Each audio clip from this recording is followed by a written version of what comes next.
ಎಲ್ರಿಗೂ ನಮಸ್ಕಾರ. ಕನ್ನಡತಿಯ ಕಥೆಗಳು ಯೂಟ್ಯೂಬ್ ಚಾನಲ್ಗೆ ನಿಮ್ಮೆಲ್ರಿಗೂ ಸ್ವಾಗತ. ಯಾರೆಲ್ಲ ಸಬ್ಸ್ಕ್ರೈಬ್ ಮಾಡಿಕೊಳ್ಳದೆ ಕಥೆಗಳನ್ನು ಕೇಳ್ತಿದ್ದೀರಾ, ದಯವಿಟ್ಟು ಸಬ್ಸ್ಕ್ರೈಬ್ ಮಾಡಿಕೊಂಡು ಕಥೆಗಳನ್ನು ಕೇಳಿ. ಹಾಗೆ ಈ ಕತೆ ನಿಮಗೆ ಇಷ್ಟ ಆಗ್ತಿದ್ರೆ ಲೈಕ್ ಮಾಡಿ. ಈಗ ಡೆವಿಲ್ ಅಧ್ಯಾಯ 3 ಮುಂದುವರ್ಸೋಣ. ಚಂದ್ರನ ಭೇಟಿ ಆಗಬೇಕು ಅಂದರೆ ರುದ್ರ ಆಫೀಸ್ ರೂಮ್ನಲ್ಲೇ ಭೇಟಿ ಆಗ್ತಾನೆ ಅಂತ ಗಂಡನ ಮಾತುಗಳಿಂದಲೇ ಕೆಲವು ಮಾಹಿತಿಗಳನ್ನು ತಿಳ್ಕೊಂಡಿದ್ಲು ಸಾಗರಿ. ಆ ಮನೆಯನ್ನೇ ಮೇಲಿಂದ ಕೆಳಕ್ಕೆ ಬಾಯಿ ಬಿಟ್ಟು ನೋಡ್ತಿದ್ದ ತಂಗಿಯನ್ನು ಎಳ್ಕೊಂಡು ಆಫೀಸ್ ರೂಮ್ನತ್ತ ನಡೆದ್ಲು ಸಾಗರಿ. ಎಲ್ಲಿಗೆ ಹೋಗ್ತಿದ್ದೀರಾ ಅಂತ ಗಂಭೀರವಾಗಿ ಕೇಳಿದ ಧ್ವನಿ ಕೇಳಿ ಇಬ್ರು ಬೆಚ್ಚಿ ಬಿದ್ದಂತಾದ್ರು. ರುದ್ರನ ಬೆಡ್ರೂಮ್ನಿಂದ ಬಂತು ಅವನ ಗಂಭೀರವಾದ ಧ್ವನಿ. ಅದು ನೀವು ಸುಸ್ವರನ ನೋಡಬೇಕು ಅಂತ ಹೇಳಿದ್ರಂತೆ, ನಿಮ್ಮ ಅಣ್ಣ ಅವರು ಹೇಳಿದ್ರು ಅಂತ ಅವಸರವಾಗಿ ಗಂಡನ ಮಾತನ್ನ ಹೇಳಿದ್ಲು ಸಾಗರಿ. ನಾನು ಅವಳನ್ನು ಮಾತ್ರವೇ ಬಾ ಅಂತ ಹೇಳಿದ್ದು ಎಂದ ರುದ್ರನ ಧ್ವನಿ ಕೇಳೋದಕ್ಕೆ ಭಯ ಆಗ್ತಿತ್ತು. ರೂಮಿನ ಒಳಗಡೆ ಇಣಿಕೆ ನೋಡಿದ್ರೆ ತನ್ನ ಮುಂದೆ ದೊಡ್ಡ ಡ್ರಾಯಿಂಗ್ ಬೋರ್ಡ್ ಇಟ್ಕೊಂಡು ಪೇಂಟಿಂಗ್ ಮಾಡ್ತಿದ್ದ ರುದ್ರ. ಶರ್ಟ್ ಧರಿಸಿರ್ಲಿಲ್ಲ ಅವನು. ಅವನ ತಲೆ ಕೂದಲು ಬೆನ್ನಿನ ಮಧ್ಯದವರೆಗೆ ಸುರುಳಿಯಾಗಿ ಬಿದ್ದಿತ್ತು. ಅದು ಸುಸ್ವರಾಗೆ ಈ ಸ್ಥಳ ಗೊತ್ತಿಲ್ಲ ಅಂತ ತಂಗಿನ ಈ ಕಾಡು ಮೃಗದ ಬಳಿ ಬಿಟ್ಟು ಹೋಗೋಕೆ ಮನಸ್ಸಿಲ್ಲದಂತೆ ಹೇಳಿದ್ಲು ಸಾಗರಿ. ಅದಕ್ಕೆ ಈಗ ಗೊತ್ತಾಯ್ತಲ್ವಾ ಅಂದ ರುದ್ರ.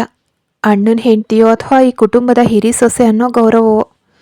ಇಲ್ಲಿಂದ ಹೋಗು ಅಂತ ಮುಖಕ್ಕೆ ಹೊಡೆದಂತೆ ಹೇಳ್ದೆ ನಾಜುಕಾಗಿ ಅವಳನ್ನು ಕಳಿಸ್ದ. ಅದಕ್ಕೂ ಮೇಲೆ ಅಲ್ಲಿ ನಿಲ್ಲೋಕೆ ಸಾಧ್ಯ ಆಗದೆ ಸುಸ್ವರ ಒಳಗಡೆ ಹೋಗು ಅಂತ ಧ್ವನಿ ತಗ್ಗಿಸಿ ತಂಗಿಗೆ ಹೇಳಿದ್ಲು ಸಾಗರಿ. ಈಗಾಗಲೇ ಶ್ವೇತ ಜ್ವರ ಬಂದವರಂತೆ ನಡುಗ್ತಿದ್ದ ಸಾಗರಿ ಅವನ ಕ್ರೂರ ಧ್ವನಿಯನ್ನೇ ಕೇಳಿ ಭಯದಲ್ಲೇ ನಡುಗಿದ್ಲು. ಕಣ್ಣುಗಳಲ್ಲಿ ನೀರು ತುಂಬಿ ನಿಂತಿತ್ತು. ಹ್ಞೂ ಅಕ್ಕ, ನಾನು ಒಳಗಡೆ ಹೋಗೋದಿಲ್ಲ, ನನ್ನನ್ನು ನಿನ್ನ ಜೊತೆ ಕರ್ಕೊಂಡು ಹೋಗು ಪ್ಲೀಸ್ ಅಂತ ಸುಸ್ವರಳ ದೇಹ ನಡುಗ್ತಿರೋದು ಸಾಗರಿಗೆ ಸ್ಪಷ್ಟವಾಗಿ ಕಾಣಿಸ್ತಿತ್ತು.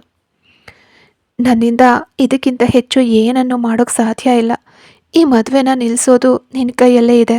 ಹೇಗಾದರೂ ಅವನ ಕಾಲಿಗೆ ಬಿದ್ದಾದರೂ ಈ ಮದುವೆ ನಿನಗಿಷ್ಟ ಇಲ್ಲ ಅಂತ ಹೇಳಿಬಿಡು ಅಂದ್ಲು ಸಾಗರಿ.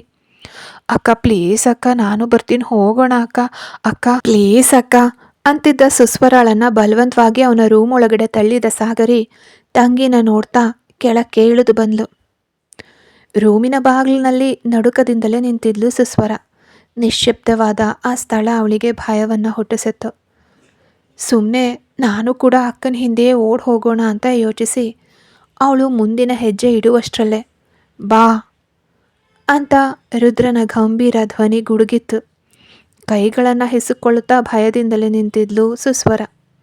ಕೆಲವು ಸೆಕೆಂಡುಗಳ ನಂತರ ನಿನ್ನನ್ನೇ ಬಾ ಅಂತ ಹೇಳಿದ್ದು ಅಂತ ಮತ್ತೆ ಗಂಭೀರವಾಗಿ ಹೇಳ್ದ ರುದ್ರ. ಈಗ ಬೇರೆ ದಾರಿಯೇ ಇಲ್ಲದೆ ಮೆಲ್ಲನೆ ಹೆಜ್ಜೆ ಹಾಕಿ ಅವನ ಹಿಂದೆ ಹೋಗಿ ನಿಂತಲು ಸುಸ್ವರ. ಅವಳು ಬಂದಿರೋದನ್ನು ಗ್ರಹಿಸಿದವನು ತನ್ನ ಪೇಂಟಿಂಗ್ ಮುಂದುವರಿಸ್ದ. ಕರೆಸ್ಬಿಟ್ಟು ಅವನೇನು ಮಾತಾಡದೇ ಇದ್ದಾಗ ಏನು ಮಾಡೋದು ಅಂತ ತಿಳಿದೆ ಗೊಂದಲಕ್ಕೀಡಾದ್ಲು ಸುಸ್ವರ. ಅವಳ ತಲ್ಲಣವನ್ನು, ಹೃದಯದ ಬಡಿತವನ್ನು ಅವನಿಂದ ಚೆನ್ನಾಗಿ ಗ್ರಹಿಸೋಕೆ ಸಾಧ್ಯವಾಗ್ತಿತ್ತು. ಕೆಲವು ನಿಮಿಷಗಳ ನಂತರ ಪೇಂಟಿಂಗ್ ಮುಗಿಸ್ದವನು ಮೆಲ್ಲಗೆ ಎದ್ದ ರುದ್ರ. ಸುಸ್ವರಳ ಹೃದಯ ಅತಿ ವೇಗವಾಗಿ ಬಡಿತಿತ್ತು. ಅವನು ಎದ್ದು ನಿಂತಾಗ ಮಾತ್ರ ಅವಳಿಗೆ ಅವನು ಎಷ್ಟು ಎತ್ತರ ಇದ್ದಾನೆ ಅಂತ ಸರಿಯಾಗಿ ಅಂದಾಜಿಸೋಕೆ ಸಾಧ್ಯವಾಯಿತು. ಸುಮಾರು ಅವಳು ಅವನ ಎದೆಯ ಮಟ್ಟಕ್ಕೆ ಮಾತ್ರವೇ ಇದ್ಲು. ಮಸಲ್ಸ್ ತುಂಬಿದ ದೇಹ, ಸಣ್ಣ ಸೊಂಟ, ಭುಜದವರೆಗಿನ ಕೂದಲು. ಅವನನ್ನು ನೋಡ್ತಿದ್ದ ಸುಸ್ವರಳ ಹೊಟ್ಟೆಯಲ್ಲಿ ಬೆಂಕಿ ಹೊತ್ತಿಸಿದಂತಾಯ್ತು.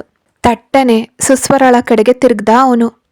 ಅವನ ಎತ್ತರವನ್ನು ಅಳಿತಾ ಇದ್ದವಳಿಗೆ ಅವನು ವೇಗವಾಗಿ ತಿರುಗಿದಾಗ ಬೆಚ್ಚಿ ಬಿದ್ದಂತಾಯ್ತು. ಭಯದಿಂದ ತಲೆ ಬಗ್ಗಿಸ್ಕೊಂಡ್ಳು. ಸ್ನಾನ ಮಾಡಿದ್ರಿಂದ ಅವಳ ಕೂದಲು ಹಸಿಯಾಗಿತ್ತು. ಆತರಕ್ಕೆ ಹಳೆ ಲಂಗ ಮತ್ತು ಧಾವಣಿ ಧರಿಸಿದ್ಲು ಸುಸ್ವರ. ಒರೆಸಿದ ಮುಖದಲ್ಲಿ ಬೊಟ್ಟು ಮಾತ್ರವೇ ಇತ್ತು. ಅವಳು ಧರಿಸಿದ್ದ ಬಿಳಿ ಕೆಂಪು ಕಲ್ಲು ಹೊದಿಸಿದ ಕಿವಿಯೋಲೆ, ಹಸಿರು ಕಲ್ಲಿನ ಮೂಗುತಿ, ಕುತ್ತಿಗೆಯಲ್ಲಿ ತೆಳ್ಳಗಿನ ಸರ, ಕೈಯಲ್ಲಿ ಗಾಜಿನ ಬಳೆಗಳು, ಬೆರಳಲ್ಲಿ ಒಂದು ಹಳೆಯ ಉಂಗುರ, ಕಾಲಲ್ಲಿ ಜಲ್ ಜಲ್ ಅನ್ನೋ ಸದ್ದು ಮಾಡೋ ಗೆಜ್ಜೆ, ಕಣ್ಣಿಗೆ ಕನ್ನಡಕ. ಒಂದೇ ಸೆಕೆಂಡ್ನಲ್ಲಿ ಅವಳನ್ನು ತನ್ನ ಕಣ್ಣುಗಳಿಂದ ಅಳೆದು ಮುಗಿಸಿದ್ದ ರುದ್ರ.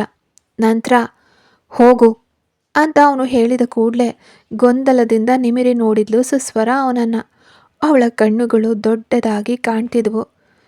ನೀವು ನೀವು ಕರೆದಿದ್ರಿ ಅಂತ ಏನು ಹೇಳ್ತಿದ್ದೀನಿ ಅಂತ ತಿಳಿದೇ ಇರೋ ಅಷ್ಟು ತಡವರಿಸ್ತಿದ್ಲು ಅವಳು. ನಿನ್ನನ್ನೇ ಹೋಗು ಅಂತ ಹೇಳಿದ್ದು ಅಂತ ನೇರವಾಗಿ ಅವನ ಗಂಭೀರ ಧ್ವನಿಯನ್ನು ಕೇಳಿದವಳಿಗೆ ಕಣ್ಣುಗಳು ಉರಿಯಲಾರಂಭಿಸಿದ್ವು. ಬಲಿಯಾಗೋ ಕುರಿಯಂತೆ ಅವನ ಮುಂದೆ ನಿಂತಿದ್ದವಳನ್ನು ಕಂಡವನಿಗೆ ಕರುಣೆ ಏನೂ ಬರಲಿಲ್ಲ. ಈ ಮದುವೆಯಲ್ಲಿ ನನಗೆ ಅಂತ ಪಟ್ಟಂತ ಸಾಗರಿ ಹೇಳಿದ್ದು ನೆನಪಿಗೆ ಬಂದಾಗ ಆ ವಿಷಯನ ಅವನಿಗೆ ಹೇಳೋಕೆ ಪ್ರಾರಂಭಿಸಿದವಳನ್ನು ಅರ್ಧದಲ್ಲೇ ನಿಲ್ಲಿಸಿತ್ತು ಮತ್ತೆ ರುದ್ರನ ಧ್ವನಿ. ನಾಳೆ ಮದುವೆ, ಹೋಗು, ರೆಸ್ಟ್ ತಗೋ ಅಂದವನು ಅಲ್ಲಿ ಅವಳು ನಿಂತಿರೋದನ್ನು ಕೂಡ ಗಣನೆಗೆ ತೆಗೆದುಕೊಳ್ಳದೆ ವೇಗವಾಗಿ ತನ್ನ ಜೀನ್ಸ್ ಪ್ಯಾಂಟ್ ಕಳಚೋಕೆ ಪ್ರಾರಂಭಿಸ್ದ. ಅದನ್ನು ನೋಡಿದ ಸುಸ್ವರಾಗೆ ಹೃದಯ ಗಂಟಲಿನಲ್ಲಿ ಬಂದು ಬಡ್ದಂತಾಯ್ತು. ವೇಗವಾಗಿ ಅಲ್ಲಿಂದ ಹೊರಗಡೆ ಓಡಿ ಬಂದ್ಲು. ತಂಗಿಗಾಗಿ 3ನೇ ಅಂತಸ್ತಿನಲ್ಲಿ ಕಾಯ್ತಿದ್ದ ಸಾಗರಿ ಅವಳು ಮೆಟ್ಟಿಲುಗಳ ಮೇಲೆ ಓಡಿ ಬರೋದನ್ನು ಕಂಡ ಕೂಡಲೇ ವೇಗವಾಗಿ ತಂಗಿ ಹತ್ರಕ್ಕೆ ಹೋದ್ಲು. ಏನಾಯ್ತು, ಯಾಕೆ ಹೀಗೆ ಓಡಿ ಬರ್ತಿದ್ಯಾ, ಹೇಳಿದ್ಯಾ ಅವನಿಗೆ ಅಂತ ಕೇಳಿದ್ಲು. ಇಲ್ಲ ಕಣಕ್ಕ, ನಾನು ಮದುವೆ ಮಾತು ತೆಗೆಯೋದ್ರೊಳಗಡೆ ಅವ್ನು ನಾಳೆ ಮದುವೆ ಅಂತ ಹೇಳಿ ನನ್ನನ್ನು ಹೋಗು ಅಂತ ಹೇಳಿಬಿಟ್ಟ ಅಂದ್ಲು. ಅಯ್ಯೋ ಹೌದು, ಅವ್ನು ಹಾಗೆ ಹೇಳೋದು, ಆದರೆ ನೀನು ಅಲ್ಲೇ ನಿಂತ್ಕೊಂಡು ಅವನ ಹತ್ರ ಹೇಳಿ ಬರಬೇಕಿತ್ತಲ್ವಾ ಅಂದ್ಲು ಸಾಗರಿ. ಏನಕ್ಕ ಒಳ್ಳೆ ಹುಚ್ಚಿ ಥರ ಮಾತಾಡ್ತೀಯ, ಅಷ್ಟರಲ್ಲ ಅವ್ನು ತನ್ನ ಜೀನ್ಸ್ ಪ್ಯಾಂಟೇ ತೆಗಿತಿದ್ದ ಅಂತ ಸಿಟ್ಟಿನಿಂದ ಮುಖ ತಿರುಗಿಸ್ಕೊಂಡು ಸುಸ್ವರ. ಒಟ್ಟಿನಲ್ಲಿ ಈ ಮದುವೆ ನಾಳೆ ನಡೆದೇ ತೀರುತ್ತೆ ಅಕ್ಕ ಅಂದ್ಲು ಸುಸ್ವರ. ಏನಮ್ಮ ಅಂದ್ಲು ಸಾಗರಿ. ಅವನ ಹೆಸರೇನಕ್ಕ ಅಂದ್ಲು ಸುಸ್ವರ. ತಂಗಿಯನ್ನು ಅಚ್ಚರಿಯಿಂದ ನೋಡಿದ್ಲು ಸಾಗರಿ. ನಾಳೆ ಮದುವೆ ಆಗಲಿರೋನ ಹೆಸರು ಕೂಡ ಇನ್ನೂ ತಿಳಿದಿಲ್ವಾ ಅನ್ನುವಂತೆ. ಒಂದು ದೀರ್ಘ ಉಸಿರು ತೆಗೆದುಕೊಂಡವಳು ಬಾಯಿ ತೆರೆಯೋದ್ರೊಳಗೆ ರುದ್ರ ಅಂತ ಕೇಳಿಸಿತ್ತು ಮೆಟ್ಟಿಲುಗಳ ಮೇಲೆ ಇಳಿದು ಬರ್ತಾ ಇದ್ದವನ ಧ್ವನಿ. ನಂತರ ಅಕ್ಕ ತಂಗಿ ಇಬ್ಬರು ಸುಮ್ಮನಾದರು. ರುದ್ರ ಅವರ ಕಡೆಗೊಮ್ಮೆ ನೋಡಿ ಅಲ್ಲಿಂದ ಮತ್ತೇನು ಮಾತಾಡದೆ ಹೊರಟು ಹೋದ. ಮಾರನೇ ದಿನ ಮದುವೆ ಮನೆ ಬಂಧು ಮಿತ್ರರಿಂದ ತುಂಬಿ ತುಳುಕ್ತಿತ್ತು. ಹತ್ತಿರದ ಸಂಬಂಧಿಕರು ಮತ್ತು ಉದ್ಯೋಗ ವಲಯದ ಗಣ್ಯರು ಸೇರಿ ಮನೆಯೇ ಜನಸಾಗರವಾಗಿತ್ತು. ಕನ್ನಡಿಗರು, ಹಿಂದಿ ಮಾತಾಡೋರು, ಮಲಯಾಳಿಗಳು, ತೆಲುಗು ಮಾತಾಡೋರು, ಮರಾಠಿಗರು, ಹೀಗೆ ನಾನಾ ರೀತಿಯ ಜನರು ಸುತ್ತಾಡ್ತಿರೋದನ್ನು ನೋಡಿದ್ರೆ ಬಲರಾಮನ ಶಕ್ತಿ ಏನು ಅನ್ನೋದು ನಾರಾಯಣ್ಗೆ ಅರ್ಥ ಆಯಿತು. ಯಾಕಿಷ್ಟು ವೇಗವಾಗಿ ಮದುವೆಯನ್ನು ನಡೆಸೋಕೆ ಬಲರಾಮ್ ತವಕಿಸ್ತಿದ್ದಾನೆ ಅನ್ನೋದು ನಾರಾಯಣ್ಗೆ ಅರ್ಥನೇ ಆಗಲಿಲ್ಲ. ಸಾಗರಿಯನ್ನು ನೋಡಿದ್ರೆ ದೊಡ್ಡ ಮನೆಯ ಸೊಸೆ ಹೇಗಿರಬೇಕೋ ಹಾಗೇನೇ ಇದ್ಲು. ವಜ್ರಗಳಿಂದ ಅವಳು ಹೊಳಿತಿದ್ಲು. ಆದರೆ ಆ ಹೊಳಪು ಅವಳ ಮನಸ್ಸಿನಲ್ಲಿದೆಯೇ ಅಂತ ಕೇಳಿದ್ರೆ ಅದಕ್ಕೆ ಉತ್ತರನೇ ಇರಲಿಲ್ಲ. ಮನೆಯ ಹಿರಿ ಸೊಸೆಯೇ ವಜ್ರಗಳಿಂದ ಹೊಳಿತಿರುವಾಗ ಅಂದಿನ ನಾಯಕಿ ಅಂದರೆ ಮದುಮಗಳು ಹೇಗೆ ಹೊಳಿತಾಳೆ? ನವರತ್ನಗಳ ಆಭರಣಗಳನ್ನು ಧರಿಸಿ ಅವಳ ಹಣೆಯ ಕುಂಕುಮಕ್ಕೆ ತಕ್ಕಂತೆ ಮೆಣಸಿನ ಬಣ್ಣದ ರೇಷ್ಮೆ ಸೀರೆಯುಟ್ಟು ಮಿತವಾದ ಅಲಂಕಾರದಲ್ಲಿ ಎಲ್ಲರನ್ನ ಬೆರಗುಗೊಳಿಸೋ ಹಾಗೆ ಕಾಣ್ತಿದ್ಲು ಸುಸ್ವರ. ಬಂದ ಅತಿಥಿಗಳನ್ನು ಕ್ರಮವಾಗಿ ಸ್ವಾಗತಿಸಿ ಬಂಧುಗಳ ಪಿಸುಮಾತನ್ನು ಬೇರೆ ದಾರಿ ಇಲ್ಲದೆ ನಗುವಿನಿಂದಲೇ ನಿಭಾಯಿಸಿ ಹೇಗೋ ಕಷ್ಟಪಟ್ಟು ತಂಗಿಯ ರೂಮ್ಗೆ ಬಂದು ಸೇರಿದ್ಲು ಸಾಗರಿ. ಅಸಹಾಯಕವಾಗಿ ಕೂತಿದ್ಲು ಸುಸ್ವರ. ಮದುವೆ ಹುಡುಗಿನ ಬಿಟ್ಟರೆ ಅಲ್ಲಿ ಬೇರೆ ಯಾರೂ ಇರಲಿಲ್ಲ. ಮೇಕಪ್ ಎಲ್ಲ ಮುಗೀತಾ ಅಂತ ಸಾಗರಿ ಕೇಳಿದ್ಲು. ಮುಗೀತು ಮೇಡಮ್, ನೀವು ನೋಡಿ ಹೇಳಿ, ನಿಮಗೆ ಸ್ಯಾಟಿಸ್ಫೈಡ್ ಆಗಿದೆಯಾ ಅಂದ್ಲು ಅವಳು. ನಗರದ ಅತಿ ದೊಡ್ಡ ಆರ್ಟಿಸ್ಟ್ ಅವರು. ಅವರ ಒಂದು ದಿನದ ಸಂಭಾವನೆಯೇ 50,000ದಿಂದ ಪ್ರಾರಂಭವಾಗಿ 1,00,000ದವರೆಗೆ ಹೋಗುತ್ತೆ. ನನ್ನ ತಂಗಿನ ನನಗೆ ಗುರ್ತೇ ಸಿಗಲಾರದೇ ಇರೋಷ್ಟು ಬದಲಾಯಿಸಿದಿರ ಅಂದಾಗ ಆ ಮೇಕಪ್ ಆರ್ಟಿಸ್ಟ್ ಮುಖದಲ್ಲಿ ಸಣ್ಣ ನಗು ಮೂಡಿತ್ತು. ನೀವು ಕೆಳಗಡೆ ಹೋಗಿ, ಇನ್ನು ಮುಂದೆ ನಾನು ನೋಡ್ಕೊಳ್ತೀನಿ. ಸೋಯಾ ಅಂತ ಸಾಗರಿ ಕರೆದಾಗ ಸೋಯಾ ಅನ್ನೋಳು ಬಂದು ನಿಂತಳು. ಈ ಮೇಡಮ್ನ ಕರ್ಕೊಂಡು ಹೋಗಿ ಊಟ ಮಾಡಿಸಿ ಚೆನ್ನಾಗಿ ನೋಡ್ಕೊಳ್ಳಿ ಅಂತ ಹೇಳಿ ಸೋಯಾಳೊಂದಿಗೆ ಆ ಮೇಕಪ್ ಆರ್ಟಿಸ್ಟ್ನ ಕಳಿಸಿ ಸಾಗರಿ ತಂಗಿ ಮುಖಾನ ಮುದ್ದಿಸಿದ್ಲು. ಅಕ್ಕ, ನಂಗಿದೆಲ್ಲ ಸ್ವಲ್ಪನೂ ಇಷ್ಟ ಇಲ್ಲ. ಏನೋ ನಾಟಕಕ್ಕೆ ವೇಷ ಹಾಕಿದ ಹಾಗೆ ಇದೆ. ಕನ್ನಡಿಯಲ್ಲಿದ್ದ ಆ ಮುಖ ನನ್ನದೇನಾ ಅಂತ ನನಗೆ ಅನುಮಾನ ಆಗ್ತಿದೆ. ಆ ಹುಡುಗಿ ನನ್ನ ಹತ್ರ ಕನ್ನಡಕ ಕೊಡು ಅಂದರೆ ಕೊಡಲ್ಲ ಅಂತ ಹೇಳ್ಬಿಟ್ಟಿದ್ದಾಳೆ. ನೀನಾದರೂ ನನ್ನ ಕನ್ನಡಕ ತಂದುಕೊಡು ಅಕ್ಕ ಅಂತ ಸುಸ್ವರ ನೊಂದು ನೋಡಿದ್ಲು. ಅವಳಿಗೆ ಈ ಅಲಂಕಾರದಲ್ಲಿ ಆಸಕ್ತಿನೇ ಇರಲಿಲ್ಲ. ಹುಚ್ಚಿ, ಇವತ್ತು ಒಂದಿನ ನೀನು ಹೀಗೆ ಇರಬೇಕು. ಇವತ್ತು ಮಾತ್ರ ಅಲ್ಲ, ಇನ್ನು ಜೀವನ ಪೂರ್ತಿ ಇದೆ ನಿನ್ನ ವೇಷ, ಇಷ್ಟವೋ ಇಲ್ವೋ ಅಂತ ಸುಸ್ವರಾಗೆ ಸಾಗರಿ ಹೇಳ್ತಿರೋದು ಅರ್ಥ ಆಗದೆ ಆತಂಕವನ್ನುಂಟು ಮಾಡಿತ್ತು. ಕನ್ನಡಕ ಬೇಡ, ಕನ್ನಡಕ ಹಾಕಿದರೆ ನಿನ್ನ ಕಣ್ಣಿಗೆ ಮಾಡಿರೋ ಮೇಕಪ್ ಎಲ್ಲ ಹಾಳಾಗಿ ಹೋಗುತ್ತೆ, ಸ್ವಲ್ಪ ಸಮಯ ಅಡ್ಜಸ್ಟ್ ಮಾಡ್ಕೊ ಅಕ್ಕ, ಆಮೇಲೆ ತಂದ್ಕೊಡ್ತೀನಿ ನಿನಗೆ ಅಂದ್ಲು. ಅಯ್ಯೋ ಅಕ್ಕ, ನಂಗೆ ಕನ್ನಡಕ ಹಾಕಿಲ್ದಿದ್ರೆ ಸರಿಯಾಗಿ ಕಾಣಿಸೋದೇ ಇಲ್ಲ, ಎಲ್ರ ಮುಂದೆ ಎಡು ಬೀಳ್ತೀನೇನೋ, ನನ್ನ ನೋಡಿ ಬಂದವರೆಲ್ಲ ನಗ್ತಾರೋ ಏನೋ ಅಂತ ಮುಖನ ಸಿಂಡರಿಸ್ಕೊಂಡ್ಲು ಸುಸ್ವರ. ಸಾಗರಿ ಕೈಯಲ್ಲಿದ್ದ ಊಟದ ತಟ್ಟೆನ ತೆರೆದ್ಲು. ಮದುವೆಯ ವಿಧಿಗಳು ಮುಗಿಯೋಕೆ ಖಂಡಿತ ಸಮಯ ಆಗುತ್ತೆ. ಮದುವೆ ಮುಗಿದ ಕೂಡಲೇ ಬಲರಾಮನ ಕುಟುಂಬಕ್ಕೆ ಅತ್ಯಂತ ಹತ್ತಿರವಾದ ಅಮೃತನ್ ಗುರೂಜಿಯನ್ನು ನೋಡೋಕೆ ಕುಟುಂಬದವರು ಆಶ್ರಮಕ್ಕೆ ಹೋಗಬೇಕು. ಇದು ಅವರ ಕುಟುಂಬದ ವಾಡಿಕೆ. ಬಲರಾಮ್ನ ಮನೆಯಲ್ಲಿ ಯಾವುದೇ ಶುಭ ಕಾರ್ಯ ನಡೆದ್ರೂ ಅವರು ಗುರೂಜಿಯನ್ನು ನೋಡೋಕೆ ಆಶ್ರಮಕ್ಕೆ ಹೋಗಿಬಿಡ್ತಾರೆ. ಗುರೂಜಿ ಇದುವರೆಗೂ ಒಂದು ದಿನವೂ ಬಲರಾಮನ ಮನೆಗೆ ಬಂದಿದ್ದೇ ಇಲ್ಲ. ಅದೇ ರೀತಿ ಬಲರಾಮನ ಪ್ರಭಾವ ಬೆಳೆಸಿ ಕೋಟ್ಯಾಂತರ ರೂಪಾಯಿ ಸಂಪಾದಿಸೋ ನಕಲಿ ಸ್ವಾಮೀಜಿಯೂ ಅವರಲ್ಲ. ಸರಳವಾದ ಅವರ ಆಶ್ರಮವನ್ನು ನೋಡುವಾಗ ಮನಸ್ಸು ಹಗುರವಾಗಿ ಆಕಾಶದಲ್ಲಿ ಹಾರುವಂತೆ ಭಾಸವಾಗುತ್ತೆ ಸಾಗರಿಗೆ. ಮದುವೆ ಜೀವನದಲ್ಲಿ ಅವಳಿಗೆ ಇರೋ ಒಂದೇ ಒಂದು ಆಸರೆ ಅಂದರೆ ಅಮೃತನ್ ಗುರೂಜಿ ಜೊತೆಗೆ ಅವಳು ಮಾತಾಡೋ ಆ ಒಂದೆರಡು ಮಾತುಗಳು ಮಾತ್ರ. ಊಟನ ಕಲಸಿ ತಂಗಿಗೆ ತಿನ್ಸೋಕೆ ಪ್ರಯತ್ನಿಸಿದ್ಲು ಸಾಗರಿ. ಅಕ್ಕನನ್ನ ಸಿಟ್ಟಿನಿಂದ ನೋಡಿದ್ರೂ ಬಾಯಿ ತೆರೆಯೋದನ್ನು ಮಾತ್ರ ಮರೀಲಿಲ್ಲ ಸುಸ್ವರ. ಅದೇ ಸಮಯದಲ್ಲಿ ಧಡಾರ್ ಅಂತ ತರ್ಕೊಂಡಿತ್ತು ಡೋರು. ಮದುವೆ ಹುಡುಗಿಗೆ ಸರಿಸಾಟಿಯಾದ ಅಲಂಕಾರದೊಂದಿಗೆ ಒಳಗಡೆ ಬಂದವಳನ್ನು ಕಂಡ ಸುಸ್ವರಾಳ ಕಣ್ಣುಗಳು ಅಚ್ಚರಿಯಿಂದ ಅಗಲವಾದವು. ಟೆಲಿವಿಷನ್ನಲ್ಲಿ ಅವಳು ನೋಡಿದ್ದ ಜ್ಯುವೆಲ್ರಿ ಜಾಹೀರಾತಿನ ಹುಡುಗಿ ತನ್ನನ್ನು ಕೀಳಾಗಿ ನೋಡ್ತಿದ್ದ ಆ ಹುಡುಗಿಯನ್ನು ನೋಡಿದಾಗ ಬಾಯಲ್ಲಿದ್ದ ಊಟವನ್ನೇ ಸುಸ್ವರ ಮರೆತು ಬಿಟ್ಲು. ಏನಾಯ್ತು ಅದಕ್ಕೆ, ನಿಮ್ಮ ತಂಗಿ ಏನು ಒಳ್ಳೆ ದೆವ್ವದ ನೋಡ್ದಂಗೆ ನೋಡ್ತಿದ್ದಾಳೆ ಅಂತ ಮೊದಲ ನೋಟದಲ್ಲೇ ನಿನಗೆ ಇಷ್ಟ ಇಲ್ಲ ಅನ್ನೋದನ್ನು ನೇರವಾಗಿ ತೋರಿಸಿದ್ಲು ರೂಪಾದೇವಿ, ಬಲರಾಮನ ಆಸೆಗೆ ಹುಟ್ಟಿದ ಏಕೈಕ ಮಗಳು. ಭದ್ರಾ ಮತ್ತು ಸಾಗರಿಯ ಮದುವೆ ಸಮಯದಲ್ಲಿ ವಿದೇಶದಲ್ಲಿ ಓದ್ತಿದ್ದ ಅವಳು ತನಗಿಂತಲೂ ಸ್ಥಿತಿವಂತಿಕೆಯಲ್ಲಿ ಕಡಿಮೆ ಇರೋ ಸಾಗರಿಯನ್ನು ಅಣ್ಣ ಮದುವೆ ಆಗ್ತಿರೋದನ್ನು ತಿಳಿದು ತೀವ್ರವಾಗಿ ವಿರೋಧಿಸಿದ್ಲು. ಯಾವಾಗಲೂ ತಂಗಿ ಮಾತಿಗೆ ಕಿವಿ ಕೊಡೋ ಭದ್ರಾ ಈ ಬಾರಿ ಜೀವನದಲ್ಲಿ ಮೊದಲ ಬಾರಿಗೆ ರೂಪಾಳ ಮಾತನ್ನು ತಳ್ಳಹಾಕಿದ್ದ. ನೀನು ಆ ಬಡವಳನ್ನು ಮದುವೆ ಆದರೆ ನಾನು ನಿನ್ನ ಮದುವೆಗೆ ಬರೋದಿಲ್ಲ ಅಂದ್ಲು ರೂಪ. ತುಂಬ ಸಂತೋಷ, ನೀನು ಬರೋದಿಲ್ಲ ಅಂತ ಇಲ್ಲಿ ಯಾರೂ ಅಳೋದಿಲ್ಲ ಅಂತ ಮುಖಕ್ಕೆ ಹೊಡೆದಂತೆ ಉತ್ತರಿಸಿದ ಅಣ್ಣನ ಮದುವೆಗೆ ಬಾರದೆ ಶಿಕ್ಷಿಸಿದ್ಲು ರೂಪ. ಅದರ ನಂತರ ರಜೆ ಸಿಕ್ಕಾಗಲೆಲ್ಲ ಅವಳು ತಾಯ್ನಾಡಿಗೆ ಬಂದರೂ ಸಾಗರಿಯನ್ನು ಒಬ್ಳು ಕೆಲಸದವಳಂತೆ ನಡೆಸ್ಕೊಂಡ್ಲೇ ಹೊರತು ಅದಕ್ಕೆ ಅನ್ನೋ ಪ್ರೀತಿ ಗೌರವ ಅವಳಲ್ಲಿ ಇರಲೇ ಇಲ್ಲ. ಮೊದಲ ಬಾರಿ ಸಾಗರಿಯನ್ನು ನೋಡುವಾಗಲೇ ನಮ್ಮ ಮನೆ ಕೆಲಸದವಳು ಕೂಡ ನಿನಗಿಂತ ಚೆನ್ನಾಗಿದ್ದಾಳೆ ಅಂತ ಸಾಗರಿಯ ಮನಸ್ಸನ್ನೇ ಒಡೆದು ಹಾಕಿದ್ಲು. ಭದ್ರನಿಗೆ ತನ್ನ ತಂಗಿ ಹೆಂಡತಿಯನ್ನು ಕೀಳಾಗಿ ಮಾತಾಡಿದ್ದು ದೊಡ್ಡ ವಿಷಯವಾಗಿ ಕಾಣಲಿಲ್ಲ. ಮದುವೆ ಸಮಯದಲ್ಲಿ ಬರದೇ ಇರೋ ತಂಗಿಯ ಬಗ್ಗೆ ಸಿಟ್ಟು ಮಾಡ್ಕೊಳ್ಳೋ ಬದಲಾಗಿ ಪ್ರೀತಿಯನ್ನೇ ಸುರಿಸ್ತಾ ಭದ್ರ.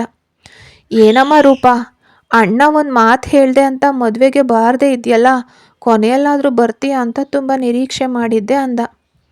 ನನ್ನಿಂದ ಇವಳನ್ನು ಅದಕ್ಕೆ ಆಗಿ ಒಪ್ಕೊಳ್ಳೋಕೆ ಸಾಧ್ಯ ಇಲ್ಲ. ನನ್ನ ಪಾಲಿಗೆ ಇವಳು ನಿನ್ನ ಹೆಂಡತಿ ಅಷ್ಟೇ. ಅದೇ ರೀತಿ ಈ ಕುಟುಂಬಕ್ಕೂ ಕೆಲವು ನಿಯಮಗಳಿವೆ. ಆ ನಿಯಮದ ಅಡಿಯಲ್ಲೇ ನಿನ್ನ ಹೆಂಡತಿನ ಅದಕ್ಕೆ ಅಂತ ಕರೆಯೋಕೆ ಒಪ್ಕೊಂಡಿದ್ದೀನಿ. ಆದರೆ ಅದನ್ನೇ ಕಾರಣವಾಗಿ ಇಟ್ಕೊಂಡು ನಿನ್ನ ಹೆಂಡತಿ ನನ್ನನ್ನು ಡಾಮಿನೇಟ್ ಮಾಡಬಾರ್ದು. ಮಾತಿಗೆ ಮಾತ್ರ ಅವಳು ಅದಕ್ಕೆ ಹೊರತು ಯಾವಾಗಲೂ ಅವಳು ನನಗೆ ಕೆಲಸದವಳೆ ಅಂದ್ಲು ರೂಪ. ಕಣ್ಣೀರು ಹಾಕ್ತಿದ್ದ ಹೆಂಡತಿಗಿಂತ ಗರ್ವದಿಂದ ಮಾತಾಡಿದ ತಂಗಿಯೇ ಭದ್ರನಿಗೆ ಮುಖ್ಯವಾದ್ಲು. ಇದುವರೆಗೂ ರೂಪ ಮತ್ತು ಸುಸ್ವರ ನೇರವಾಗಿ ಭೇಟಿಯಾಗಿರಲಿಲ್ಲ. ಹಿರಿಯಣ್ಣನ ಮದುವೆಯೇ ತನ್ನ ಮಾತು ಕೇಳದೆ ನಡೆದಿದ್ದರ ಆಕ್ರೋಶದಲ್ಲಿದ್ದವಳಿಗೆ ಚಿಕ್ಕಣ್ಣನೂ ಕೂಡ ಅದೇ ಕುಟುಂಬದಲ್ಲಿ ಹುಡುಗಿನ ಕರೆತಂದಿದ್ದು ಊರಿ ತಂದಿತ್ತು. ಭದ್ರನ ಹಾಗೆ ಮನಸ್ಸಿನಲ್ಲಿರೋದನ್ನು ಚಿಕ್ಕಣ್ಣನ ಹತ್ರ ಹೇಳೋಕೆ ಅವಳಿಗೆ ಸಾಧ್ಯ ಇಲ್ಲ. ಬಲರಾಮ್ ಮತ್ತು ಭದ್ರ ಇವರಿಬ್ಬರ ಹತ್ರ ಮಾತ್ರವೇ ಅವಳ ಆಟ ನಡೆಯುತ್ತೆ. ಆದರೆ ರುದ್ರನ ಹತ್ರ ಅವಳು ಸ್ವಲ್ಪ ಧ್ವನಿ ಏರಿಸಿದ್ರು ಅವನ ಶಾಂತವಾದ ನೋಟವೇ ಒಳಗೊಳಗೆ ನಡುಕ ಹುಟ್ಟಿಸ್ತಿತ್ತು. ತನ್ನಿಂದ ಆದಷ್ಟು ಬಲರಾಮನ ಹತ್ರ ಈ ಮದುವೆ ನಿಲ್ಲಿಸೋಕೆ ಕೇಳ್ಕೊಂಡ್ಲು. ಅಯ್ಯೋ ಹೋಗಮ್ಮ, ನಿನ್ನ ಅಣ್ಣನ ಬಗ್ಗೆ ನಿನಗೆ ಗೊತ್ತಿಲ್ವಾ? ಅವನು ಹಿಡ್ದಿದ್ದೇ ಹಠ. ಆ ಹುಚ್ಚಿ ಬಳಿ ಏನಿದೆಯೋ ಗೊತ್ತಿಲ್ಲ, ಅವಳನ್ನೇ ಮದುವೆ ಆಗ್ತೀನಿ ಅಂತ ಒಂದೇ ಮಾತಿಗೆ ಕಟ್ಟು ಬಿದ್ದಿದ್ದಾನೆ. ಎಲ್ಲವನ್ನ ನೆನೀತಾ ತನ್ನ ಎದುರು ಕೂತಿದ್ದ ಸುಸ್ವರಾಳನ್ನು ನೋಡುವಾಗ ರೂಪಾಗೆ ಸಿಟ್ಟು ಉಕ್ಕಿ ಬಂದಿತ್ತು. ಏನೋ ದೊಡ್ಡ ಮಹಾರಾಣಿ ಥರ ಕುತ್ಕೊಂಡು ತಿಂತಿದ್ಯಾ? ಹೌದು, ಈ ರೀತಿ ಒಳ್ಳೆ ಊಟ ಎಲ್ಲ ನಿಮ್ಮ ಮನೆಯಲ್ಲಿ ಎಲ್ಲಿ ನೋಡಿದ್ಯಾ? ಹಬ್ಬಕ್ಕೋ ಇಲ್ಲ ಅಮಾವಾಸ್ಯೆಗೋ ಒಂದೇ 1 ಕಿಲೋ ಚಿಕನ್ ತಂದು ಒಂದು ಕುಟುಂಬನೇ ಜಗಳ ಆಡದೆ ತಿಂತಿದ್ರಿ. ಅಂತಹ ಕುಟುಂಬದಲ್ಲಿ ಹುಟ್ಟಿದ ನಿನಗೆ ಈ ಊಟ ಎಲ್ಲ ಒಂದು ವಿಸ್ಮಯವೇ. ದೊಡ್ಡದಕ್ಕೆ ನೀನು ಹೇಗೋ ನಿನ್ನ ತಂಗಿನೂ ಇದೇ ಮನೆಗೆ ಸೊಸೆಯಾಗಿ ಕರ್ಕೊಂಡು ಬಂದಿದ್ಯಾ, ಇನ್ನೂ ಎಷ್ಟು ದಿನ ಈ ಆಟ ಅಂತ ನಾನು ನೋಡ್ತೀನಿ ಅಂತ ವಿಷವನ್ನು ಕಾರಿ ರೂಪ ಅಲ್ಲಿಂದ ಹೊರಟು ಹೋದ್ಲು. ಸುಸ್ವರಾಗೆ ರೂಪ ಹೇಳಿದ್ದು ಒಂದು ಸ್ವಲ್ಪ ಅಂತೂ ಚೆನ್ನಾಗೇ ಅರ್ಥ ಆಯಿತು. ಕಣ್ಣೀರು ಹಾಕ್ತಾ ಸಾಗರಿಯನ್ನು ನೋಡಿದ್ಲು. ಈ ಸಮಯದಲ್ಲಿ ರೂಪ ಇಷ್ಟರ ಮಟ್ಟಿಗೆ ಮಾತಾಡಿದ್ದು ಸಾಗರಿಗೂ ನೋವು ನೀಡಿತು. ಅದರಿಂದ ಗಮನವನ್ನು ತಿರುಗಿಸೋಕೆ ಇನ್ನೊಂದು ತುತ್ತನ್ನು ಕಲಸಿ ತಂಗಿ ಬಾಯಿ ಹತ್ರ ತಂದ್ಲು. ಪರವಾಗಿಲ್ಲ ಅಕ್ಕ, ನೀನು ತಿನ್ಸು, ಮುಂದಿನ ಬಾರಿ ಬರೀ ಬಿಳಿ ಅನ್ನ ಸಾಕು, ಚಿಕನ್ ಮಟನ್ ಬೇಡ, ವಾಂತಿ ಬರುವಂತಿದೆ ಅಂದ್ಲು ಸುಸ್ವರ. ಇಷ್ಟೆಲ್ಲ ಮಾತುಗಳನ್ನು ಕೇಳಿದ ನಂತರವೂ ಆ ಊಟವನ್ನು ತಂಗಿಗೆ ತಿನ್ಸೋಕೆ ಮನಸ್ಸಿಲ್ದಿದ್ರು. ಊಟನ ವ್ಯರ್ಥ ಮಾಡಬಾರ್ದು ಅಂತ ರೈತ ಕುಟುಂಬದಲ್ಲಿ ಬೆಳೆದ ಸಾಗರಿಗೆ ತಿಳಿದಿತ್ತು. ಅದಕ್ಕೆ ಬೇರೆ ದಾರಿ ಇಲ್ಲದೆ ತಿನ್ನಿಸಿದ್ಲು. ಗಂಟಲು ಕಟ್ಕೊಳ್ತಾ ಊಟವನ್ನು ಉಣಿಸಿದ ಸಾಗರಿಗೆ ಅವಮಾನ ಮತ್ತು ವೇದನೆಯಲ್ಲಿ ದೇಹವೇ ನಡುಗಿತ್ತು. ಪ್ರತಿಯೊಂದು ತುತ್ತನ್ನು ತೆಗೆದುಕೊಳ್ಳುವಾಗಲೂ ಕಣ್ಣೀರು ಸುರಿಸ್ತಾ ಅದನ್ನು ಮುಚ್ಚಿಡೋಕೆ ದಾರಿ ಕಾಣದೆ ಕೂತಿದ್ಲು ಸುಸ್ವರ. ಮನೆಯಲ್ಲಿ ಹೋಮಕುಂಡ ರಚಿಸಿ ಮದುವೆ ಮಂಟಪದಲ್ಲಿ ವರನಾಗಿ ಕೂತಿದ್ದ ರುದ್ರ. ಎರಡನೇ ಮದುವೆಗೆ ಈ ಅದ್ದೂರಿ ಅಗತ್ಯ ಇಲ್ಲ ಅನ್ನೋದು ಅವನ ಅಭಿಪ್ರಾಯವಾಗಿತ್ತು. ಆದರೆ ಬಲರಾಮ್ ಮತ್ತು ಭದ್ರ ಅವನ ಇಷ್ಟದಂತೆಯೇ ಮದುವೆಗೆ ಒಪ್ಕೊಂಡಿದ್ರಾದರೂ ಈ ಮದುವೆ ವ್ಯವಸ್ಥೆಯಲ್ಲಿ ಅವನು ತಲೆ ಹಾಕಬಾರ್ದು ಅಂತ ಖಡಾಖಂಡಿತವಾಗಿ ಹೇಳಿಬಿಟ್ಟಿದ್ರು. ತುಂಬಿ ತುಳುಕ್ತಾ ಇರೋ ಆಸ್ತಿನ ಬೇರೆ ಹೇಗೆ ತಾನೇ ಅವರು ಕಳಿಯೋಕ್ಕಾಗುತ್ತೆ? ಇನ್ನು ಎಷ್ಟು ಸಮಯವಾಗುತ್ತೋ ಅನ್ನೋ ಸಿಟ್ಟಿನಲ್ಲಿ ಕೂತಿದ್ದ ರುದ್ರನಿಗೆ ಹುಡುಗಿನ ಕರ್ಕೊಂಡು ಬನ್ನಿ ಅನ್ನೋ ಮಾತು ಬೆಂಕಿಗೆ ನೀರು ಸುರಿದಂತೆ ಸ್ವಲ್ಪ ನಿರಾಳತೆ ನೀಡಿತ್ತು. ಸಂಬಂಧಿಕ ಮಹಿಳೆಯರು ಸುಸ್ವರಳನ್ನು ಕರ್ಕೊಂಡು ಬಂದರು. ಭಯದಲ್ಲಿ ಅವಳ ಕಾಲುಗಳು ನಡುಗ್ತಿದ್ವು. ಪಕ್ಕದಲ್ಲಿ ನಡೆದು ಬರ್ತಿದ್ದ ಸಾಗರಿಯ ಕೈಯನ್ನು ಬಿಗಿಯಾಗಿ ಹಿಡ್ಕೊಂಡ್ಲು ಸುಸ್ವರ. ದೂರದಲ್ಲಿ ನಾರಾಯಣ್ ನಿಂತಿದ್ರು. ಸುಸ್ವರಳ ಕಣ್ಣುಗಳು ತಂದೆಯನ್ನೇ ಹುಡುಕಿದ್ವು. ಹಕ್ಕಿನಿಂದ ಮದುವೆ ಮಂಟಪದಲ್ಲಿ ನಿಲ್ಲಬೇಕಿದ್ದ ತಂದೆ ಆ ಮನೆ ಕೆಲಸದವನಂತೆ ದೂರದಲ್ಲಿ ನಿಂತು ಮಗಳ ಮದುವೆನ ನೋಡ್ತಿದ್ರು. ತಂದೆಯನ್ನು ಕಂಡ ಕೂಡಲೇ ಅವ್ರ ಬಳಿ ಓಡ್ ಹೋಗಬೇಕು ಅನಿಸಿದ್ರು ಸಾಗರಿಯ ಬಿಗಿಯಾದ ಹಿಡಿತ ತಡೆದು ನಿಲ್ಲಿಸಿತ್ತು ಸುಸ್ವರಳನ್ನು. ಎಲ್ಲವೂ ನಿನಗೋಸ್ಕರನೇ ಅಪ್ಪ, ನಾನು ಲೂಸು ಹುಚ್ಚಿ, ನಿಂಗೆ ಮದುವೆನೇ ಆಗೋದಿಲ್ಲ ಅಂತ ನಮ್ಮೂರಿನಲ್ಲಿ ಎಲ್ಲರೂ ಹೇಳ್ತಿದ್ರು. ಈ ಮದುವೆಗೆ ನಾನು ಒಪ್ಕೊಳ್ಳೋಕೆ ಮುಖ್ಯ ಕಾರಣವೇ ಅದು. ನನಗೆ ಮದುವೆ ನಡಿಬೇಕು ಅಂತ ಎಷ್ಟು ದೇವಸ್ಥಾನಗಳನ್ನೆಲ್ಲ ಸುತ್ತ ಬಂದಿದ್ಯಾ ನೀನು ಅಂತ ಮನಸ್ಸಿನಲ್ಲೇ ಅಂದ್ಕೊಂಡ್ಲು. ದೂರದಲ್ಲಿ ನಾರಾಯಣವರು, ದೇವ್ರೆ ನನ್ನ ಮಗಳು ಎಲ್ಲಿದ್ರೂ ಚೆನ್ನಾಗಿರಲಿ, ಅಪ್ಪ ಕರುಣಾಮಯಿ, ನೀನೇ ನನ್ನ ಮಗಳಿಗೆ ಸಾತಾಗಿ ನಿಲ್ಲು, ಜೊತೆಯಾಗಿ ನಿಲ್ಲು ಅಂತ ಬೇಡ್ಕೊಂಡ್ರು ದೇವರನ್ನ. ತಂದೆ ಮತ್ತು ಮಗಳು ಮನಸ್ಸಿನಲ್ಲಿ ಮಾತಾಡ್ಕೊಳ್ಳುವಾಗ ಯಾವಾಗ ಅವಳು ರುದ್ರನ ಪಕ್ಕದಲ್ಲಿ ಕೂತ್ಕೊಂಡ್ಲು ಅನ್ನೋದು ಅವಳಿಗೆ ಅರ್ಥ ಆಗಲಿಲ್ಲ. ಮಂತ್ರಗಳನ್ನು ಹೇಳಿದ ನಂತರ ತಾಳಿ ಅವಳ ಕುತ್ತಿಗೆಯನ್ನು ಏರಿದಾಗ ಮಾತ್ರ ಅವಳು ಸುತ್ತ ನಡೀತಾ ಇರೋದನ್ನು ಪೂರ್ತಿಯಾಗಿ ಅರ್ಥ ಮಾಡ್ಕೊಳ್ಳೋಕೆ ಪ್ರಾರಂಭಿಸಿದ್ಲು. ಕುತ್ತಿಗೆಯಲ್ಲಿ ತಾಳಿ ಏರಿದಾಗ ಅವಳೊಳಗೆ ನಡುಕ ಪ್ರಾರಂಭವಾಗಿತ್ತು. ತನ್ನ ಕುತ್ತಿಗೆಯಲ್ಲಿ 3 ಗಂಟು ಹಾಕ್ತಿರೋ ಆ ಕೈ ಎಷ್ಟು ಜನರನ್ನು ಬಲಿ ಪಡೆದಿರಬಹುದು ಅಂತ ಯೋಚಿಸುವಾಗ ಸುಸ್ವರಾಳ ದೇಹ ನಡುಗತೊಡಗಿತ್ತು. ಮೆಲ್ಲಗೆ ತಲೆ ಎತ್ತಿ ಗಂಡನ ಮುಖ ನೋಡಿದ ಸುಸ್ವರಾಗೆ ರುದ್ರನ ಬಿಗಿಯಾದ ಮುಖವೇ 1000 ಕತೆಗಳನ್ನು ಹೇಳಿತ್ತು. ಮದುವೆ ಮುಗಿದ ತಕ್ಷಣವೇ ಸುಸ್ವರಳನ್ನು ಕರ್ಕೊಂಡು ಅಮೃತನ್ ಗುರೂಜಿ ಅವರನ್ನು ಭೇಟಿ ಮಾಡೋಕ್ಕೆ ಹೋದ ರುದ್ರ. ಅಮೃತನ್ ಗುರೂಜಿ ಅವರಿಗೆ ವಯಸ್ಸು ಸುಮಾರು 90ರ ಹತ್ತಿರವಿರಬಹುದು. ನೋಡೋಕೆ ಬಲಿತ ಹಣ್ಣಿನಂತೆ ಕಾಣ್ತಿದ್ರು. ಆದರೆ ಅವರ ಮುಖದಲ್ಲಿ ಒಂದು ವಿಶೇಷವಾದ ತೇಜಸ್ಸು ಹೊಳಿತಿತ್ತು. ಸುಂದರವಾದ ಆಶ್ರಮಕ್ಕೆ ಸ್ವಲ್ಪವೂ ಹೊಂದದ ಐಷಾರಾಮಿ ಕಾರೊಂದು ಆಶ್ರಮದ ಪ್ರವೇಶ ದ್ವಾರದಲ್ಲಿ ಬಂದು ನಿಂತಿತ್ತು. ಅದರಿಂದ ಮೊದಲು ಇಳಿದವನು ರುದ್ರ. ಕಾರ್ನಲ್ಲೇ ಇನ್ನೂ ಇಳಿದೆ ದಿಕ್ಕೆ ತೋಚದಂತೆ ಕೂತಿದ್ದ ಸುಸ್ವರಳನ್ನು ರುದ್ರ ಕೋಪದಿಂದ ನೋಡ್ದ. ಅಯ್ಯಯ್ಯೋ, ನೋಡ್ತಿದ್ದಾನೆ ಅಂತ ಭಯಗೊಂಡ್ಲು ಸುಸ್ವರ. ಸುಸ್ವರಳ ಪಕ್ಕದ ಡೋರನ್ನು ತೆಗೆದವನು, ಇಳಿಯೋಕೇನು ಬಾಯಿಂದಲೇ ಹೇಳಬೇಕಾ ಅಂತ ಗದ್ರುದ ರುದ್ರ. ಸುಸ್ವರ ಅವಸರವಾಗಿ ಇಳಿದು ತಡವರಿಸ್ತಾ ನಿಂತಳು. ನಿಲ್ಲೋಕೆ ಹೇಳಿದ್ರೆ ಡ್ಯಾನ್ಸ್ ಮಾಡ್ತಿದ್ಯಾ ಅಂದ ರುದ್ರ. ಅದಕ್ಕೂ ಅವಳ ಕಡೆಯಿಂದ ವಿಚಿತ್ರವಾದ ನೋಟ. ರುದ್ರ ಮುಂದೆ ನಡೀತಿದ್ರೆ ಸುಸ್ವರ ಅವನ ಹಿಂದೆಯೇ ಓಡಬೇಕಾಯ್ತು. ತನ್ನ ಉದ್ದನೆಯ ಕಾಲುಗಳಿಂದ ವೇಗವಾಗಿ ಹೆಜ್ಜೆ ಹಾಕ್ತಾ ಅವನು ನಡೀತಿದ್ರೆ ಎಲ್ಲಿ ಕರ್ಕೊಂಡು ಹೋಗ್ತಿದ್ದಾನೆ ಅಂತ ಅರ್ಥ ಆಗದೆ ಸುಸ್ವರ ಅವನ ಹಿಂದೆ ಓಡ್ತಲೇ ಇದ್ಲು. ಆಶ್ರಮದ ಮುಖ್ಯ ಶಿಷ್ಯ ಅವರನ್ನು ಕಂಡು ಕೂಡಲೇ ನಗ್ತಾ, ಬನ್ನಿ ಬನ್ನಿ ರುದ್ರ, ಶುಭಾಶಯಗಳು, ಬನ್ನಿ ಅಮ್ಮ ಅಂತ ಸ್ವಾಗತಿಸಿದ್ರು. ಶಿಷ್ಯನನ್ನು ಕಂಡ ಕೂಡಲೇ ಕೈ ಮುಗಿದು ನಮಸ್ಕರಿಸಿದ ರುದ್ರ ಅವರು ಸ್ವಾಗತಿಸಿದ ನಂತರವೂ ತನ್ನ ಹಿಂದೆ ಭಯದಿಂದ ಅಡಗಿಕೊಳ್ತಾ ಇದ್ದ ಹೆಂಡತಿನ ನೋಡಿ ಸಿಟ್ಟಿನಿಂದ ನೋಡ್ದ. ಯಾಕೆ ನನ್ನನ್ನೇ ಹೀಗೆ ನೋಡ್ತಿದ್ದೀರಾ ಅಂತ ಸುಸ್ವರ ಅಂದ್ಕೊಂಡ್ಲು ಮನಸ್ಸಲ್ಲೇ. ಅವಳು ಮಟ್ಟಿಗೆ ಅವಳು ಯಾವುದೇ ತಪ್ಪು ಮಾಡಿರಲಿಲ್ವಲ್ಲ. ಹಾಗಾಗಿ ಆಶ್ರಮದ ಆ ಶಿಷ್ಯನಿಗೆ ರುದ್ರನ ಸ್ವಭಾವ ಚೆನ್ನಾಗೇ ತಿಳಿದಿತ್ತು. ಯಾರೊಂದಿಗೂ ಅವನು ನಗ್ತಾ ಮಾತಾಡೋದನ್ನಾಗಲಿ ಅವ್ರು ನೋಡಿರಲಿಲ್ಲ. ಸುಸ್ವರ ಎಲ್ಲಿ ಅವನಿಗೇನಾದರೂ ಸಿಕ್ಬೀಳ್ತಾಳೋ ಅನ್ನೋ ಭಯದಲ್ಲಿ, ಅಯ್ಯ ಅವರು ಪೂಜೆಲಿದ್ದಾರೆ, ಮುಗಿಯೋ ಸಮಯ ಇದು, ಸ್ವಲ್ಪ ಹೊತ್ತು ವೆಯ್ಟ್ ಮಾಡಿ ಅಂತ ಹೇಳಿ ವೇಗವಾಗಿ ಒಳಗಡೆ ಹೋದರು.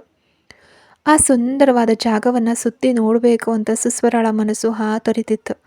ಆದರೆ ಎಲ್ಲಾದರೂ ಅತ್ತಿತ್ತ ಚಲಿಸಿದ್ರೆ ಗಂಡ ಬೈತಾನೇನೋ ಅನ್ನೋ ಭಯದಿಂದ ನಿಂತಲ್ಲೇ ಕಣ್ಣುಗಳಿಂದಲೇ ಆ ರಮಣೀಯ ಜಾಗವನ್ನು ಅಳೆದು ನೋಡ್ತಿದ್ಲು ಸುಸ್ವರ. ತನ್ನ ಭುಜಕ್ಕಿಂತ ಸ್ವಲ್ಪ ಎತ್ತರ ಕಡಿಮೆ ಇದ್ದವಳನ್ನು ಕಡೆಗಣ್ಣಿನಿಂದ ನೋಡಿದ ರುದ್ರ ಅವನಿಂದ ಒಂದು ಸುದೀರ್ಘವಾದ ನಿಟ್ಟುಸಿರು ಹೊರಬಂತು. ಅಲ್ಲಿ ಒಂದು ಕಠಿಣವಾದ ಮೌನ ಆವರಿಸಿತ್ತು. ಒಳಗಿನಿಂದ ವೇಗವಾಗಿ ಹೊರಗಡೆ ಬಂದರು ಆ ಶಿಷ್ಯ. ನಂತರ ಒಳಗಡೆ ಬನ್ನಿ, ಅಯ್ಯ ಅವರು ನಿಮ್ಮನ್ನು ಕರೆತಿದ್ದಾರೆ ಅಂತ ಅವರಿಬ್ಬರನ್ನ ಕರ್ಕೊಂಡು ಒಳಗಡೆ ಹೋದರು. ಅಮೃತನ್ ಗುರೂಜಿಯನ್ನು ಮೊದಲ ಬಾರಿಗೆ ನೋಡಿದ್ಲು ಸುಸ್ವರ. ಫೋಟೋದಲ್ಲಿ ನೋಡಿದ ಗುರೂಜಿಗೂ ನೇರವಾಗಿ ಕೂತಿದ್ದ ಅಮೃತನ್ ಗುರೂಜಿಗೂ ಸಾಕಷ್ಟು ವ್ಯತ್ಯಾಸಗಳಿದ್ವು. ಇವರೇ ಗುರೂಜಿನ? ಫೋಟೋದಲ್ಲಿ ಬಿಳಿಯಾಗಿ ಎದೆವರೆಗೆ ಗಡ್ಡ ಇರುತ್ತೆ ಅಂದ್ಕೊಂಡಿದ್ದೆ, ಇವ್ರು ನೋಡಿದ್ರೆ ಎಲ್ಲನೂ ತೆಗೆದುಬಿಟ್ಟು ಕೂತಿದ್ದಾರಲ್ಲ ಅಂತ ಕಣ್ಣುಗಳನ್ನು ಅರಳಿಸಿ ಆಶ್ಚರ್ಯದಿಂದ ಕೇಳೇ ಬಿಟ್ಲು. ರುದ್ರ ತನ್ನ ಕಣ್ಣುಗಳನ್ನು ಮುಚ್ಚಿ ತನ್ನನ್ನು ತಾನು ಕಂಟ್ರೋಲ್ ಮಾಡಿಕೊಂಡ. ಸುಮ್ಮನೆ ಬಾಯಿ ಮುಚ್ಕೊಂಡಿರಬೇಕು, ಬಾಯಿ ಬಿಡಬಾರ್ದು ಅಂತ ಹೇಳಿಕೊಂಡು ಅವಳನ್ನು ಕರ್ಕೊಂಡು ಬರದೇ ಇರೋದು ಅವಂದೇ ತಪ್ಪಲ್ವಾ. ಹಾಗಾಗಿ ಅಮೃತನ್ ಗುರೂಜಿಗೆ ಸುಸ್ವರಳನ್ನು ನೋಡಿದ ತಕ್ಷಣ ಇಷ್ಟ ಆಯಿತು. ರುದ್ರ 2ನೇ ಮದುವೆ ಆಗ್ತಿದ್ದಾನೆ, ಅದು ಸಾಗರಿಯ ತಂಗಿ ಸುಸ್ವರಳನ ಅನ್ನೋ ವಿಷಯ ತಿಳಿದಾಗ ಮನಪೂರ್ವಕವಾಗಿ ಆಶೀರ್ವದಿಸಿದ್ರು ಅಮೃತನ್ ಗುರೂಜಿ. ಅವ್ರ ಪ್ರಕಾರ ಮನೆ ಇನ್ನೂ ಮನೆ ಅಂತ ಉಳಿದಿದ್ರೆ ಅದಕ್ಕೆ ಮುಖ್ಯ ಕಾರಣವೇ ಸಾಗರಿ. ಅಮೃತನ್ ಗುರೂಜಿಯವರ ದೊಡ್ಡ ಗೌರವಕ್ಕೆ ಪಾತ್ರವಾಗಿದ್ದ ಸಾಗರಿಯ ತಂಗಿಯು ಅವಳ ಥರನೇ ಇರ್ತಾಳಲ್ವಾ ಅನ್ನೋದು ಅವ್ರ ನಂಬಿಕೆ. ಸುಸ್ವರಳನ್ನು ನೇರವಾಗಿ ನೋಡಿದ ನಂತರ ಅವರ ಲೆಕ್ಕಾಚಾರ ತಪ್ಪಿರಲಿಲ್ಲ. ಜೋಡಿ ಹೊಂದಾಣಿಕೆ ಅಂತ ನೋಡಿದ್ರೆ ರುದ್ರನಿಗೂ ಸುಸ್ವರಗೂ ಅಜಗಜಾಂತರ ವ್ಯತ್ಯಾಸ. ಕಾಲದಿಂದ ಕಳೆದು ಹೋಗೋ ಹೊರನೋಟವನ್ನು ಮಾತ್ರ ಇಟ್ಕೊಂಡು ಒಬ್ಬರು ಏನು ಮಾಡೋಕ್ಕೆ ಸಾಧ್ಯ? ವರ್ಷದಿಂದ ವರ್ಷಕ್ಕೆ ಬದಲಾಗೋ ಈ ಹೊರ ರೂಪ ಶಾಶ್ವತವೇ ಅಲ್ಲ. ಕಾಲ ಕಳೆದ್ರೂ ಕಲೆಯದ ಕಾವ್ಯವಾಗಿ ಉಳಿಯೋ ಮನಸ್ಸಿನ ಸೌಂದರ್ಯ ಅಲ್ವಾ. ಅಗಲವಾದ ಕಣ್ಣುಗಳು ಮತ್ತು ಕಂದಮ್ಮನಂತಹ ಮುಖ. ಆಕೆ ಯುವತಿ ಆಗಿದ್ರೂ ಮನಸ್ಸಿನಿಂದ ಇನ್ನೂ ಮಗು ಅನ್ನೋದನ್ನು ಅಮೃತನ್ ಗುರೂಜಿ ತಕ್ಷಣ ಅರಿತರು. ಗುರೂಜಿಯವರ ಮುಖದಲ್ಲಿ ಮೃದುವಾದ ನಗು ಮೂಡಿತು. ಆಶೀರ್ವಾದ ಮಾಡಿ ಗುರೂಜಿ ಅಂತ ಅವರ ಪಾದಗಳಿಗೆ ಬಿದ್ದು ನಮಸ್ಕರಿಸ್ತಾ ರುದ್ರ. ಪಕ್ಕದಲ್ಲಿ ನಿಂತಿದ್ದ ಗಂಡ ಇದ್ದಕ್ಕಿದ್ದಂತೆ ಗುರೂಜಿ ಪಾದಕ್ಕೆ ಬಿದ್ದಿದ್ದನ್ನು ನೋಡಿ ಸುಸ್ವರ ಕೂಡ ಆತಂಕದಿಂದ ಅವ್ರ ಪಾದಕ್ಕೆ ನಮಸ್ಕರಿಸಿದ್ಲು. ಆಯುಷ್ಮಾನ್ ಭಾವ, ನಿನ್ನ ಹೆಸರೇನಮ್ಮ ಅಂದರು ಅವರು. ಸುಸ್ವರ, ನನಗೆ ಈ ಹೆಸರು ಅಷ್ಟೊಂದು ಇಷ್ಟ ಇಲ್ಲ. ನನ್ನ ಫ್ರೆಂಡ್ಸ್ ಎಲ್ಲರೂ ನನ್ನನ್ನು ಸುಸ್ಸು ಸುಸ್ಸು ಅಂತ ಗೇಲಿ ಮಾಡ್ತಾರೆ. ಅಪ್ಪ ಕೂಡ ಕೆಲವೊಂದು ಸಲ ಸುಸ್ಸು ಅಂತ ಕರೆದು ನನ್ನನ್ನು ಕೆಣಕ್ತಾರೆ. ಅಕ್ಕ ಮಾತ್ರ ಯಾವಾಗಲೂ ಸುಸ್ವರ ಅಂತ ಕರೀತಾಳೆ. ನೀವು ನನ್ನನ್ನು ಹಾಗೆ ಕರೀರಿ ಸರ್ ಅಂದ್ಲು ಸುಸ್ವರ. ಪಕ್ಕದಲ್ಲಿ ಕೂತಿದ್ದ ರುದ್ರ ಉಸಿರನ್ನು ಬಿಗಿ ಹಿಡಿದು ಬಿಡ್ತಿರೋದು ಅವಳಿಗೆ ಕೇಳಿಸ್ತಿತ್ತು. ಅಮೃತನ್ ಗುರೂಜಿಯ ನಗು ಮತ್ತಷ್ಟು ವಿಸ್ತಾರವಾಯಿತು. ರುದ್ರ, ಈ ಹುಡುಗಿ ಒಂದು ಮಗುವಿನ ಹಾಗೆ. ನಿನ್ನ ಹಠಮಾರಿತನವನ್ನು ಈ ಮಗುವಿನ ಹತ್ರ ತೋರಿಸ್ಬೇಡ. ಏನೇ ಇದ್ರೂ ಪ್ರೀತಿಯಿಂದ ಅನುಸರಿಸಿ ಹೇಳ್ಕೊಡು. ನಿನ್ನನ್ನೇ ನಂಬಿ ಬಂದವಳಿಗೆ ನೀನೇ ಸರ್ವಸ್ವವಾಗಬೇಕು ಅಂದರು. ಅಷ್ಟರಲ್ಲಿ ಆಶ್ರಮದ ಶಿಷ್ಯ ತುಳಸಿ ಎಲೆಗಳನ್ನು ಹಾಕಿದ 2 ಕಪ್ಗಳಲ್ಲಿ ಗಿಡಮೂಲಿಕೆಯ ತೀರ್ಥವನ್ನು ತೆಗೆದುಕೊಂಡು ಬಂದರು. ತೆಗೆದುಕೊಳ್ಳಿ ಅಂದರು.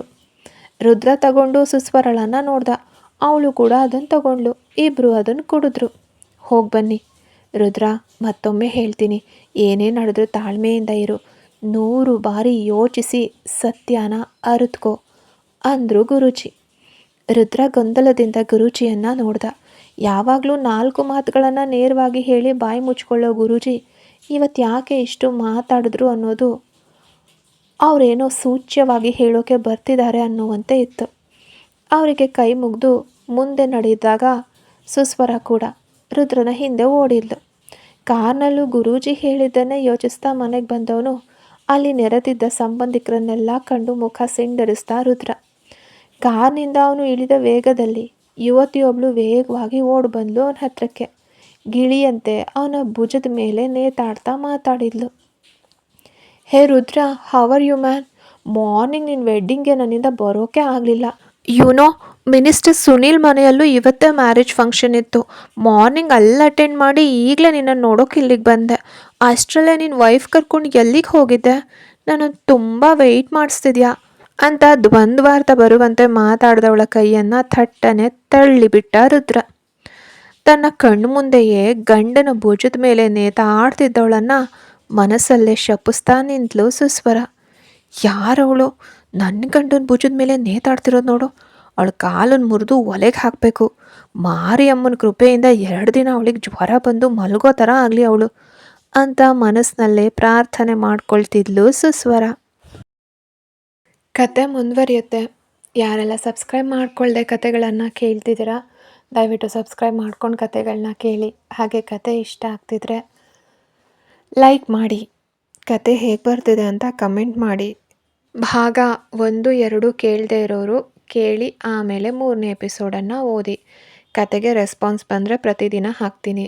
ಇಲ್ಲಾಂದರೆ ನನಗೆ ಯಾವಾಗ ಹಾಕೋಕ್ಕೆ ಸಾಧ್ಯ ಆಗುತ್ತೋ ಆವಾಗಲೇ ಹಾಕೋದು.